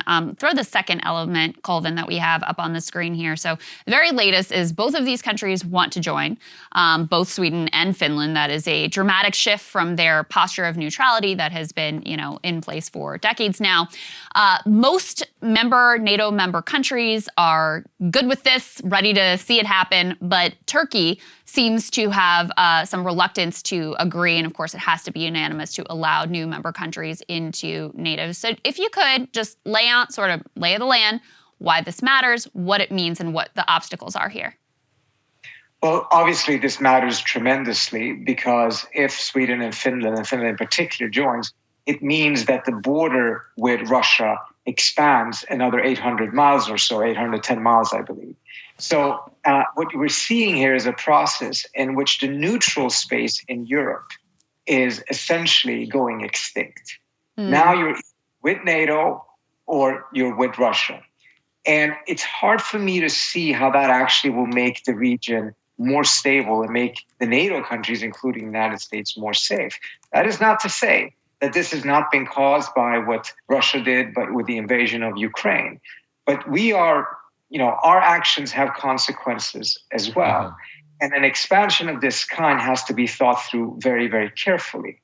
And if there's anything that characterizes what has been happening, particularly in the Swedish case, is that it's been rushed through, it's been almost in a panic mode, and it's, in my view, at least in the Swedish case, not been particularly democratic. Now, the rest of the NATO countries have to have a say as well. You mentioned Turkey. Turkey is essentially trying to get something out of this. They're creating obstacles in order to get concessions from the Swedes in particular, who have been more welcoming of certain Kurdish opposition groups than the Turks have been happy with. So I think this is a typical tactic that Erdogan uses every once in a while to make sure that he gets something. So I don't see that as being a long-term obstacle, but it may delay things, and it may delay things in a way that actually is relevant because the Swedes have elections coming up in a couple of months, and it could delay it beyond that election. Yeah, I mean, Dr. Parsi, you yourself are a citizen in Sweden. So tell us, given your perspective, and explain a little bit to the audience, the things that we're being told in the U.S. press is, well, the Swedish people were against this, but now they're for this as a result of the Ukrainian invasion. I'm certain that isn't our organic phenomena, but is it the entire story? Give us your perspective. It's a great question. Well, let me first separate Sweden and Finland. In the Finnish case, you've had a much more substantive debate. You just had a vote in the parliament earlier today, 188-8 in favor of going in. And public opinion in Finland has switched dramatically in favor of going into NATO. The case in Sweden is rather different. Public opinion has shifted, but it's shifted to roughly 52% in favor. The debate, in my view, has been rather weak and of the nature in which if you are raising any question marks, you're immediately cast as someone who's sympathetic to Putin. I mean, in fact, it reminds me a little bit about the debate in the United States about the Iraq War back in 2003. And it's very, very uncommon to see this in Sweden. I mean, this is part of the reason I'm so shocked. Sweden's democracy has been tremendously strong and the debate has been high level. And in this case, it's not the case at all. I remember back in the 1990s when Sweden was going to potentially join the EU. There were extensive debates taking place, and it was followed by a referendum in which there was actually a vote by everyone in the country arguing whether they, casting a vote whether they should join, but was only a political and economic union that had no military dimension at all. Here we're talking about a major military alliance that breaks with more than 70 years of Swedish neutrality, and there's no vote, there's no referendum, and the debate has been forced through in a panic mode, which perhaps would have been justified if the Russians had managed to take Kyiv in 3 days, which was, of course, was the fear in the beginning. But that's not been the case. Russia's objectives in Ukraine have by and large been defeated, and the Ukrainians have very heroically defended their country. So the panic that would have been justified if the Russians had succeeded is not there. Yet it is panic, in my view, that has characterized much of the debate in Sweden on this issue. It's being rushed through. And even though no one is saying it in Washington publicly, privately, I'm hearing concerns about this as well and question marks. Are we doing this a little bit too fast? Have we thought this through? Because at the end of the day, what is our vision for security in Europe after all of this? Are we going to be in a permanent enmity with Russia? Where do we want to take this? Those questions are not being asked. Yeah, I mean, it seems pretty clear that that is exactly the direction that you're going in, is sort of a new Cold War with Russia. You know, there has been language about we don't want to give Putin an off-ramp, that the goal here is not to secure a peace for Ukraine, but ultimately to weaken Russia. And to your point, you know, I sort of feel like, well, at least in Sweden, the debate might be bad, but at least one is happening. Here, it's being presented as a fait accompli, and obviously there's major significant implications for the American public as well. So what do you think that people should be considering as they weigh whether we should agree to admit Sweden and Finland to NATO? Well, the question mark that is the most fundamental when it comes to adding any country to NATO is not whether it makes that country more safe. That's a decision they have to make when they make a decision whether to apply or not.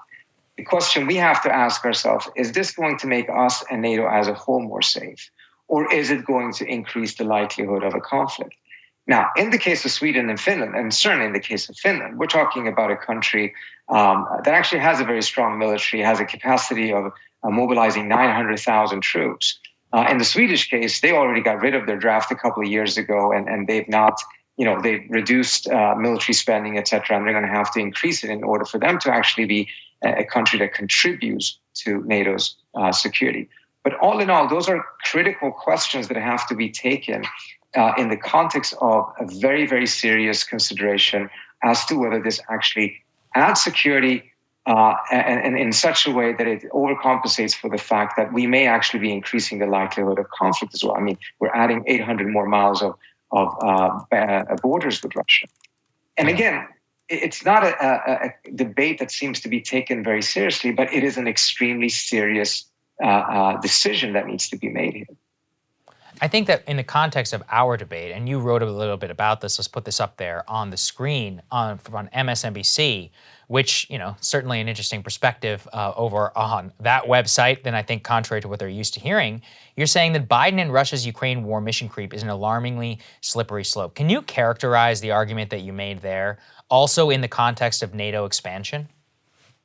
Yeah, so one of the things that I'm making in this article is to show that when you take a look at what's been happening in the position that we have taken on this war from the beginning to now, we see an expansion of our objectives as well as a direction in which the objectives are getting less and less precise. And this is something that unfortunately happens when you're successful. We have been successful because at the end of the day, the Russians have not been able to take Kiev or many other cities in Ukraine, and the Ukrainians have fought back very, very effectively. And this seems to have whetted our appetite. So now we want more. And there's a parallel. This is what happened in Afghanistan. In Afghanistan, the objective originally was only to go in and take out Al-Qaeda, punish them for having attacked the United States. Then, because that was so quick and successful, we dramatically changed the objective. Now we were going to turn Afghanistan into a new Switzerland. And that was an extremely ambitious and completely unachievable objective that set the stage for 20 years of failed warfare. We run the risk of doing the same thing here, in which adding and expanding our objectives, making them less precise, actually makes success much more difficult and sets the stage for a much longer, perhaps endless conflict. The big difference, of course, is the Taliban did not have 6,000 nuclear weapons. Putin does. So we have to think this through much, much more carefully than we are right now. Having said that, I do want to also say this. I think there's been some clear signals from the Biden administration in which they have been attempting a de-escalation. When Austin is calling the Russian defense minister, as he did last week, and called for a ceasefire, that's the first time I've heard the administration use that word for about 5 or 6 weeks. The question is, was that picked up by others in Washington? Because whenever the administration is saying something escalatory, there's a chorus of people echoing it, expanding on it even further, and create further political space for going in that direction. But when the Biden administration intentionally or unintentionally is signaling some de-escalation, where is the chorus? Where are the people in Congress and elsewhere nodding their heads and say, yes, this is actually a good step. Let's try to de-escalate this conflict. We're not seeing that right now, and that worries me tremendously. Well, and you brought up the critical point, which is, yes, Russia's objectives have been frustrated in their invasion of Ukraine. However, this is still a nuclear superpower. And in fact, with this discussion and contemplation of adding Sweden and Finland into NATO, Russian state TV commentator said when NATO bases appear in Sweden and Finland, Russia will have no choice but to neutralize the imbalance and new threat by deploying tactical nuclear weapons. What do you think we should make of that kind of language? Well, we see that Russian escalation has begotten our escalation, which then begets more Russian escalation. And the question is, do we have the strategic acumen in place here to make sure that we actually find a peaceful way out of this, rather than just getting lost in an escalatory cycle that can bring the end of civilization as we know it, mindful of the fact that the Russians have nuclear weapons, and so do we. I mean, we have not been as close to a nuclear military confrontation since the Cuban Missile Crisis. And at least back then, there was a real effort to de-escalate. And the political atmosphere, I'm sure, was quite different than what it is right now, in which it seems to be dramatically geared more favorable towards further escalation. And everyone is just, I would say, emotionally taken by this, which is understandable. I mean, what the Russians are doing in Ukraine, in my view, is absolutely horrible. It's illegal, in many ways very similar to the U.S. invasion of Iraq. But we have to keep in mind that the objective has to be to put an end to the fighting and be able to get out of all of this in a way that, on the one hand, secures Ukraine's territorial integrity and independence, but also avoids nuclear war. Yep. Well, really well said, sir. Yeah, indeed. And always important to keep in mind what the stakes here ultimately are. Great to have you, Dr. Parsi. Thank you. Thank you, sir. Appreciate it. Thank you. Thank you guys so much for watching. We really appreciate it. Hit 800K yesterday, so thank you all so much. Hit the subscribe button if you haven't already. And look, we're coming up on our 1-year anniversary. Krystal and I have a special surprise for all of our premium subscribers and big announcements, which will all be revealed up there. So you guys stay tuned, check your email. A little bit of housekeeping. I know there's been some problems with the premium email notifications. We're working on that with Supercast. It's so that we are no longer dependent on MailChimp, who, let's just say, has been an unreliable partner. From the beginning. From the We beginning. had problems with them on day one. Exactly. Huge Should've problems. known. Yeah. And really what it is lack of control on our end over our total user experience for our premium sub. So again, we are working in order to cut them out of the process entirely and have a one-to-one connection directly with you. I know there's been a few hiccups, so if there's a problem, send us an email to the customer service line. We're going to take care of every single one of you, and we will make sure that everything is good to go in the next couple of days. We love you all so much. If you can support the show, deeply appreciate that, and we will see you all on Thursday. See y'all on Thursday.